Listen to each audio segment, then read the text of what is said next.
Cette conférence 7e du genre est à l'initiative de la Société sénégalaise de médecine légale et évaluation juridique du dommage corporel. Le rendez-vous de Dakar consiste à apporter une réponse scientifique, mais aussi retrouver des solutions globales et durables aux problèmes ayant recours à la médecine légale en Afrique. Le professeur Hélène Yapo-Iti, de nationalité ivoirienne, revient sur le sens de la médecine légale.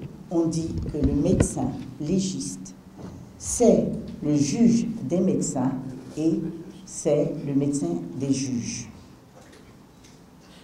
Et cette médecine légale, elle intervient pour l'individu, on l'a dit, pour la société, c'est une médecine sociale, comme il a dit. Elle prend en charge les victimes, la violence, si vous voulez, la violence sous toutes ses formes, comme on l'a dit.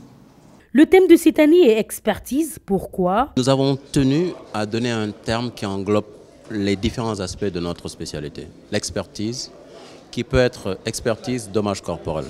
C'est la personne qui est accidentée, qui a besoin d'une expertise. C'est la personne qui est victime de coups et blessures volontaires, qui a besoin d'une expertise. L'expertise qui peut être aussi thanatologique, c'est-à-dire pour les personnes décédées. Lorsqu'il faut faire une autopsie, l'autopsie est une expertise. L'expertise peut être anthropologique. C'est par exemple pour le sujet du symposium que nous avons cet après-midi, portant sur l'identification des migrants décédés. C'est de l'anthropologie, c'est-à-dire qu'à partir de cadavres recueillis, à partir d'ossements trouvés, on essaie de remonter à la personne. Les sous-thèmes que nous avons sont la violence faite contre les femmes et je pense que c'est de bon aloi à ce moment de l'année, le 8 mars, qui n'est plus très loin pour demain, je crois, et la protection des enfants qui fait actuellement le buzz, je pense, dans nos radios.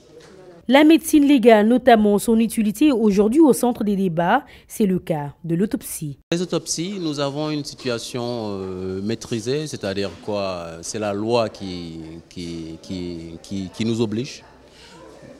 Tant que c'est une mort naturelle qui ne pose pas donc de problème médico-légal, pas de souci, le médecin peut délivrer le certificat de genre de mort.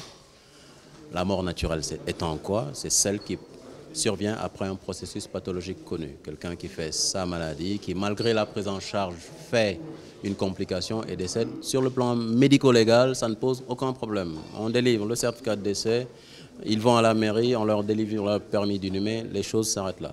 Mais par contre, dès qu'on parle de mort subite, ça veut dire de mort suspecte surtout, la mort suspecte, c'est celle qui peut faire penser à l'intervention d'une tierce personne qui aurait entraîné le décès. C'est-à-dire quoi?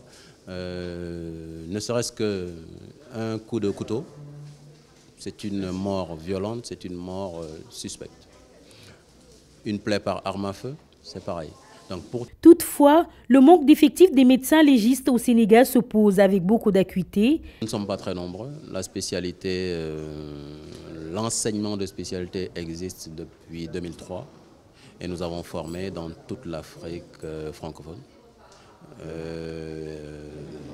Nous ne sommes pas nombreux. Ça veut dire aussi que ce n'est pas une... Et vous en êtes un échantillon. Les différents aspects de notre spécialité ne sont pas connus.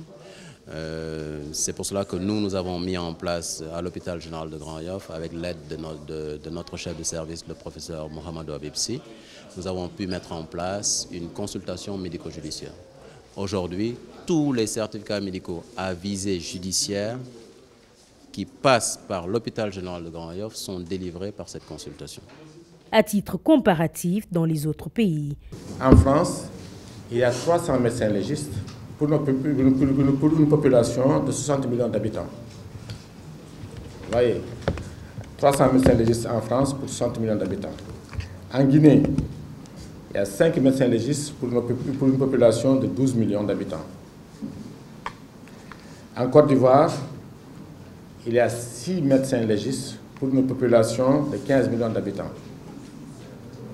Et au Sénégal, on avait, avec le ministre Safiatou Thiam et je pense, obtenu à ce que les médecins légistes soient affectés dans les régions et ouvrent des consultations médico-judiciaires. Le thème de cette année relatif à la violence faite aux femmes est l'un des objectifs fixés. La violence faite contre les femmes, l'un des interlocuteurs le disait, il y a un aspect culturel. Il y a un aspect, comme pour les viols, où les familles s'en mêlent, où à la limite, il y a une mauvaise même interprétation de nos religions révélées. Et donc, sur tous ces aspects, la femme a droit à une protection. Nous intervenons dans le constat des lésions, notamment dans les cas de violence conjugale.